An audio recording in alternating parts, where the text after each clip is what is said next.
Hello everyone, आज हम देखने वाले हैं how to analyse and design of singly reinforcement section. तो हमें किसी भी चीज़ को डिज़ाइन करने के लिए या एनालाइज करने के लिए पहले हमें इंट्रोडक्शन देखना ज़रूरी है, उसकी पूरी जानकारी लेना ज़रूरी है। तो let us start with introduction. So introduction start करते टाइम हमें सबसे इम्पॉर्टेंट ज़रूरी चीज़ ये है कि ये जानना है कि सिंगली रेनफोर्समेंट सेक्शन में हम क्या मटेरियल यूज़ करते हैं। जैसे कि हमें पता है कि कंक्रीट के कितने टाइप है, PCC and RCC. PCC means plane cement concrete and RCC mean reinforcement cement concrete.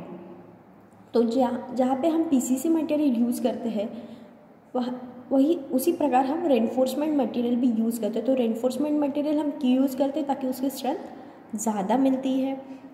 और हम कंक्रीट मटेरियल क्यों यूज़ करते हैं? क्योंकि जो कंक्रीट जो भी डिज़ायर शेप है उसमें वो मोल्ड हो सकता है।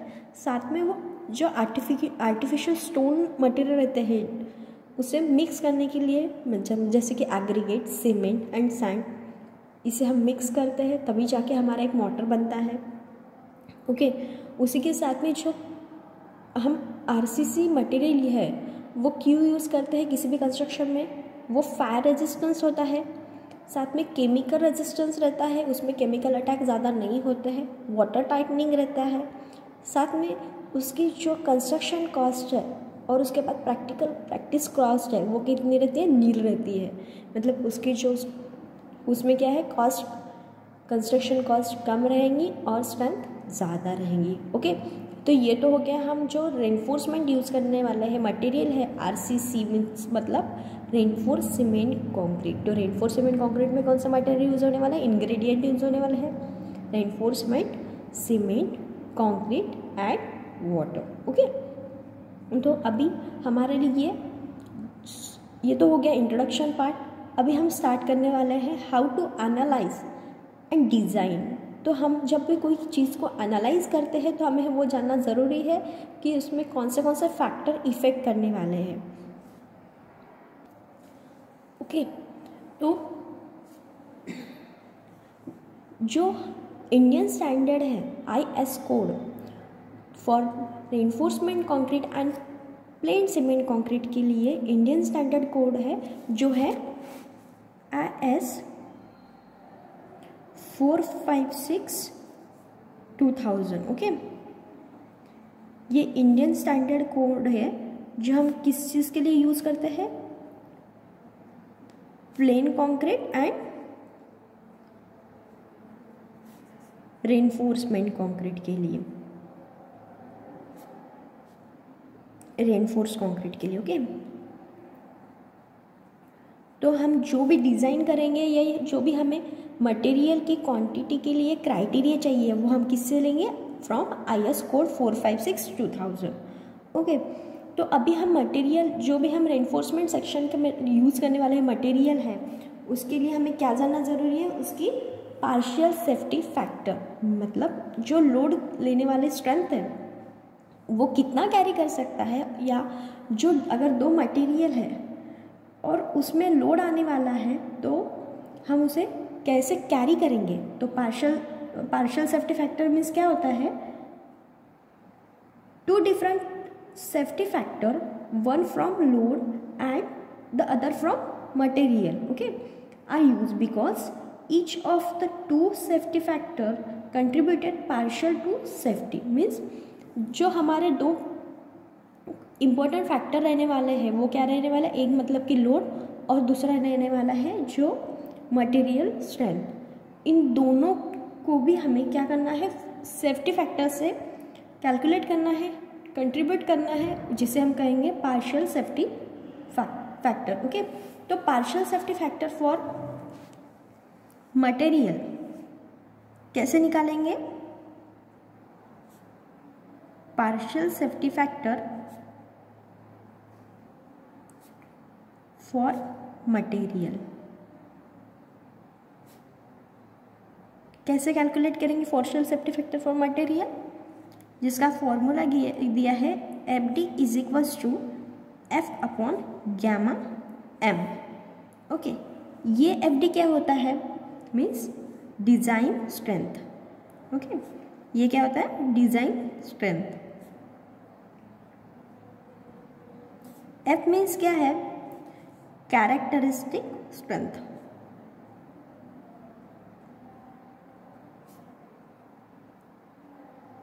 एंड गैमा एम मीन्स क्या होता है, पार्शियल सेफ्टी फैक्टर।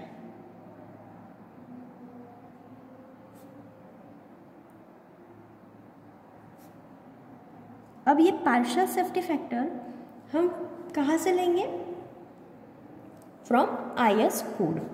तो partial safety factor from IS code, तो हम मटेरियल कौन से यूज़ करते हैं रेनफोर्समेंट कंक्रीट में, एक तो यूज़ करते हैं कंक्रीट एंड सेकेंड यूज़ होता है स्टील।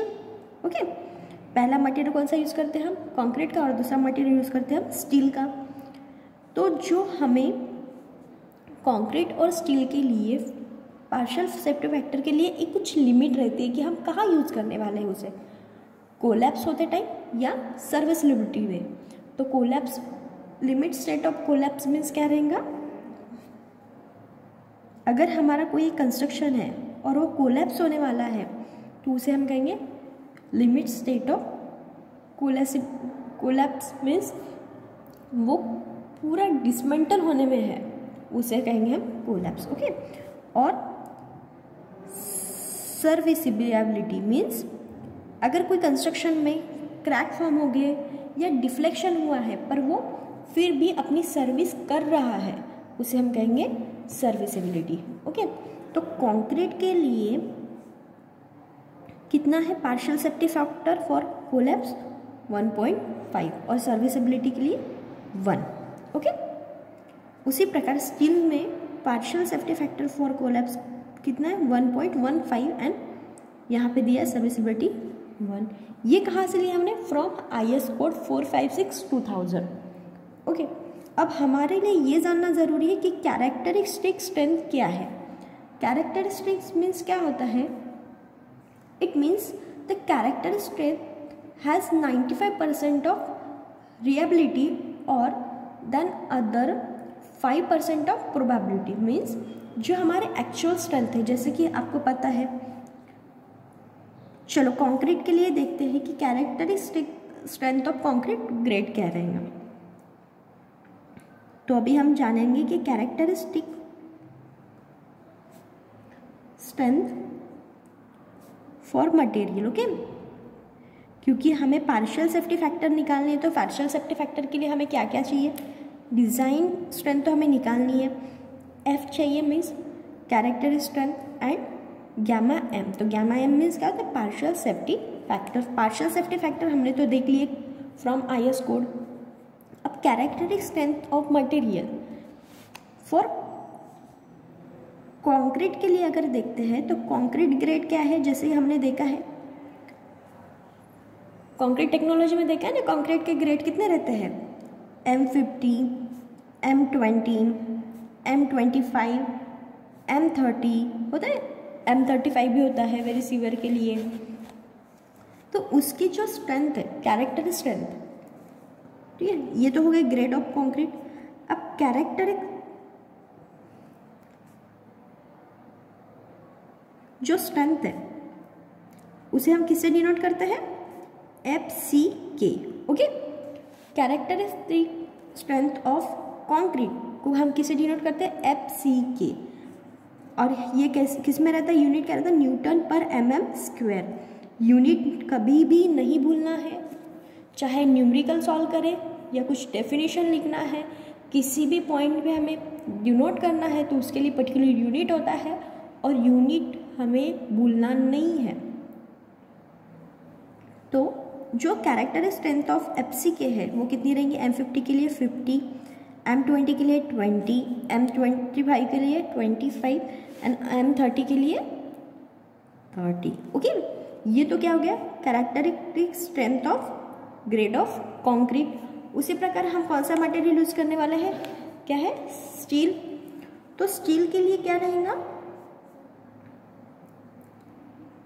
Steel grade. अब स्टील ग्रेड क्या है पता है क्या, mild steel, Fe250, FE 415, FE 500, पता है ना, ये यूज़ हुआ है। कंक्रीट टेक्नोलॉजी में हमने पढ़ा है character strength of concrete, steel, material, देखे हैं। और कैरेक्टरिस्टिक स्ट्रेंथ ऑफ स्टील को हम किसे डिनोट करते हैं? FY, ओके, किसे डिनोट करते हैं? FY। और इसका भी यूनिट क्या है? न्यूटन पर mm स्क्वेयर। चलो मैं यूनिट को हाईलाइट करती हूँ ताकि आप भूलें नहीं कभी कि हर एक जगह पे हमें यूनिट मेंशन करने हैं। तो अब जो स्टील ग्रेड है FE 250, FE 415 एंड FE 500। तो FE 250 मीन्स क्या होता है? Mild steel, okay. तो FY कितना रहेगा? 250, 415, 500, ओके। ये क्या हो गया हमारे कैरेक्टरिस्टिक स्ट्रेंथ ऑफ मटेरियल, जो हमें किस चीज़ के लिए चाहिए थे? क्या निकालने के लिए हमें ये चाहिए था? Partial safety factor for material strength. ये निकालने के टाइम हमें यहाँ पे जो F है, यहाँ पे जो F है मीन्स क्या होता है? ये कैरेक्टरिस्टिक स्ट्रेंथ, उसे निकालने के लिए हमने ये निकाला है। ये कहाँ से लिया हमने? From IS 456-200, okay. फिर ये तो हो गया मटेरियल का। फिर हमें आता है पार्शियल सेफ्टी फैक्टर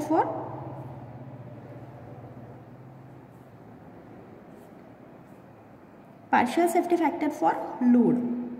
अब मटेरियल का निकाल रहे हैं तो लोड का भी निकालना पड़ेगा, क्योंकि जो हमने डेफिनेशन देखी है उसमें दो इम्पोर्टेंट सेफ्टी फैक्टर दिए हैं, जो कि पहला है लोड और दूसरा है मटेरियल। तो जो हमने ये स्ट्रेंथ ली हुई है ये ली हमने फ्रॉम IS कोड 456-2000, और लोड के लिए एक डिफरेंट IS कोड है जो कि क्या है? IS code 800-1987। इसमें पार्ट 1 to 5 दिए हैं जो अलग अलग लोड के लिए दिए हैं। जैसे कि पार्ट 1 में डेड लोड है, पार्ट 2 में लाइव लोड है, ठीक है, पार्ट 3 में विंड लोड, फिर स्नो लोड, और जो पार्ट 5 है उसमें है सिस्मिक लोड, ओके। तो सिस्मिक लोड के लिए भी अभी IS कोड रिवाइज किया है। तो ये हम कहाँ से लेंगे? फ्रॉम IS कोड से, जिसका कोड क्या है? 800-1987। और ये जो है ये कहाँ से लिए हमने? For material strength from IS 456-2000, okay. अब partial safety factor for load हम कैसे कैलकुलेट करेंगे? FD is equals to gamma F up into F। तो यहाँ पे क्या है? जो FD है वो क्या रहेगा? Design load, means design load, okay. Gamma F क्या है? Characteristic strength, partial characteristic strength, partial safety factor का जो लोड है वो है। उसके बाद में क्या है? F मीन्स क्या है? Characteristic load, okay. मतलब आज हमने कितने फॉर्मूले देखे हैं? एक है जिसमें से हमने निकाला partial safety factor for material, जिसका फॉर्मूला क्या है? FD is equals to F upon gamma M। और एक हमने निकाला partial safety factor for load, जिसका फॉर्मूला है FD is equals to gamma F multiply by F। ये F क्या है? कैरेक्टरिस्टिक लोड, और ये क्या है? Gamma F। Gamma means partial safety factor, okay. तो जैसे कि हमने यहाँ पे देखा था कि गामा M जो F है उसके लिए कैरेक्टरिस्टिक दी थी जो हमने IS कोड से ली थी, उसी प्रकार जो कैरेक्टरिस्टिक ऑफ लोड है उसको भी वैल्यू दी है किससे? जो हमारे पास था collapsible limit and serviceability limit, उसमें से। तो अभी हम देखेंगे लोड कॉम्बिनेशन। क्या देखना है हमें? Load combination.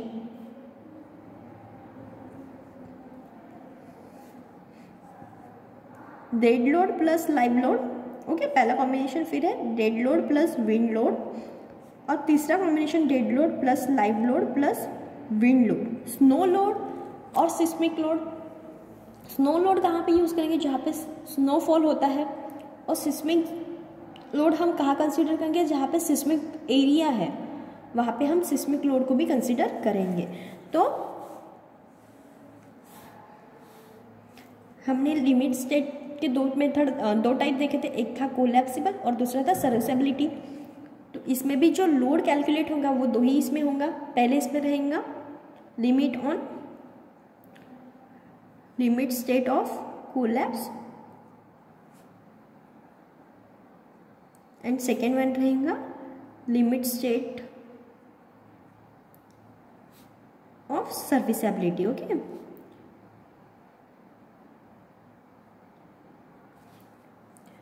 अब dead load, live load, dead load, wind load और dead load plus live load plus wind load, ये 3 कॉम्बिनेशन बने हैं।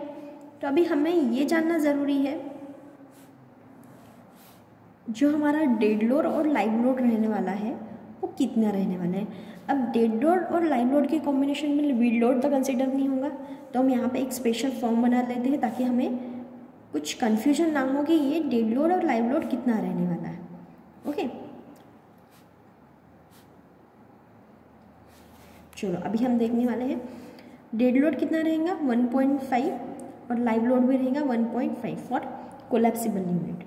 उसके बाद में dead load plus wind load, तो डेड लोड हम कितना ले सकते हैं 1.5 भी ले सकते हैं या और 0.9 भी ले सकते हैं। यहाँ पे लाइव लोड रहने वाला है नहीं, तो यहाँ पे विंड लोड कितना रहेगा 1.5 और dead load plus live load plus wind load के कॉम्बिनेशन में कितना रहने वाला 1.2, 1.2 एंड 1.2। उसी प्रकार जो सर्विसेबिलिटी है, लिमिट स्टेट ऑफ सर्विसेबिलिटी, उसमें डेड लोड कितना रहने वाला है 1, तीनों भी जगह वन ही रहेगा। लाइव लोड भी कितना रहेगा 1। ओके, विंड लोड कितने रहने वाला है 1 और जो ये कॉम्बिनेशन है dead load plus live load plus wind load, इसमें कितने रहने वाला 1.1, 0.8 एंड 0.8।